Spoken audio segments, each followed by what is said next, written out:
see, you go to the Carter house, but go there, you're going to hear the Yankee side of it. Go to the Lutz house, and you'll hear the southern side of it.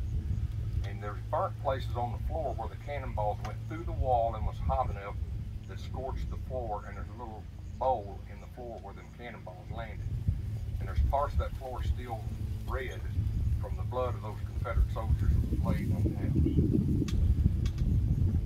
But there was a Colonel Jesse Ellison in this area, and he had a little brother named Lieutenant Ellison. He was with the 6th Militia out of Missouri. Jonesboro got attacked. You know that the 1st Wisconsin was running back and through this area, had supply lines and everything, and we're coming up on the anniversary, the 159th anniversary of the 1st Wisconsin coming through Jonesboro, and we had a skirmish on the 17th of July. And then they left town. But one thing I need to tell you, one guy that was with them was Captain Henry Harrington, and most people don't know this. After they got past Jonesboro, he was transferred east of the Mississippi and fought over in Georgia, and he was with the 4th Michigan when they captured Jefferson Davis to end the war. So your county and my county has ties to the man that captured Jefferson Davis. You know, I'm not happy about it, but history is history, and I'm not going to try to rewrite it like people are doing today. But our Confederate ancestors had that red hot blood. You know, they had that Scotch-Irish heritage.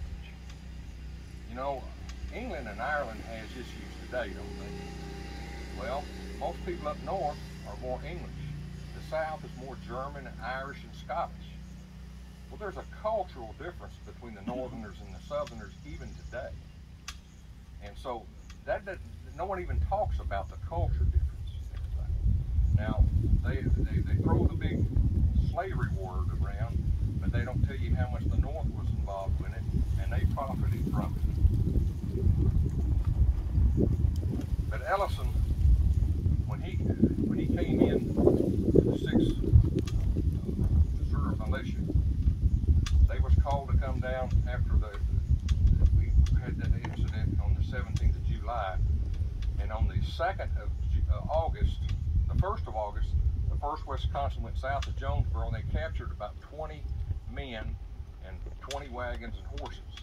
And they took them back into Jonesboro to the courthouse, locked them in the newly built courthouse. Well, Captain Adair sent a dispatch to the north to Captain Allen out of Clay County. Of course, it wasn't Clay County back then, it was Greene County. And the 6th Militia, Missouri, was bivouacked up there. So they got them to come to Jonesboro, and they gathered west of town. They came up with a plan, and Ellison was supposed to drive his troops down what we call Union Street to push the Yankees back toward Church Street. Well, the first shots of the battle, the first shot basically killed Lieutenant Ellison. He dropped dead. And the rumor is his ghost still haunts that corner. People will swear up and down on certain nights there'll be a green glow floating around that area. You know how a lot of people like to chase a ghost stories. I've never seen it myself, but I've heard a lot of people talk about it. But there were 2 Yankees killed close to where our Gulfway is today. 3 was killed south of the courthouse, and 2 was killed on Church Street was the old military road that ran from Cape Girardeau to Helen. That was the main road. But they took Ellison's body from there and brought him back to Bloomfield and buried him. So he's probably buried here.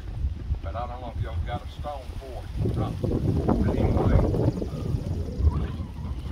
the Yankees that was killed that day, there were 6 of them, and they took them over to Matthew Street and buried them across from where St. Bernard's is today.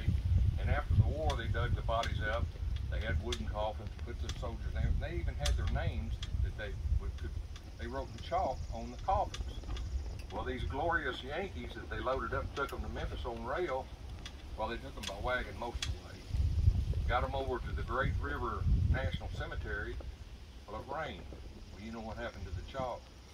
So those brave Yankee soldiers are laying in unknown soldier graves because someone wasn't diligent enough to put something on the inside to preserve their names.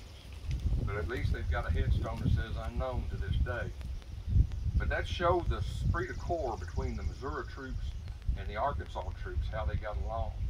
Because whenever Pat Price came down into Arkansas and wanted to raid back up Missouri, there was a lot of Arkansas boys came up in Missouri, and people said, well, you know that was a futile attempt. Well, that kept the Yankees from going further south, and we was on the offensive rather than on the defensive, like Lee was at Gettysburg. He went on an offensive attack. But you know, these guys, most of them, they were nowhere soldiers that had fallen, pierced by the arrow of death. Their trials were ended, their faults forgotten, their virtues cherished. They rest in peace. By the authority vested in me as past ATM commander, I like it that you commissioned to have stones made with our boys' names that's being preserved for the annals. Lieutenant Ellison was one of them, and he has an enduring record of his sacrifice and his example in service may be remembered and preserved in the annals of our history.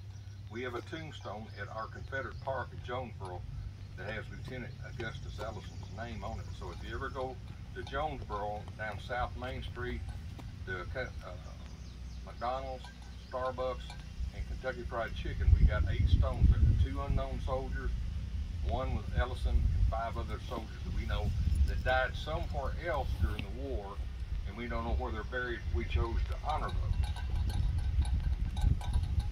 But during the war, after the battles of Shiloh and Corinth, we all know that how our southern women are about taking care of our dead.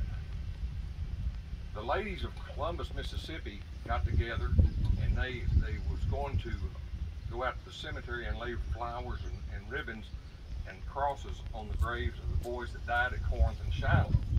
They was getting through, and they noticed on the side of the hill some makeshift graves with rocks and crosses, and they said, we've got extra flowers, let's put them up there. So they put the flowers and ribbons on those graves in a magnanimous gesture, and that was the graves of the Yankees that had been hurriedly buried.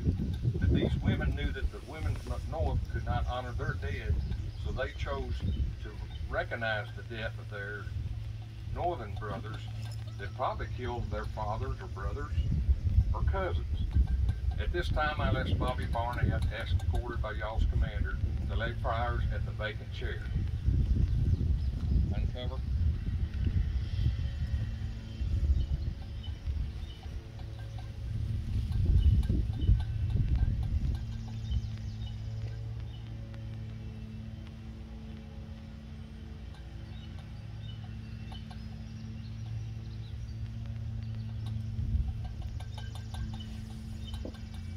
Miss Bobby,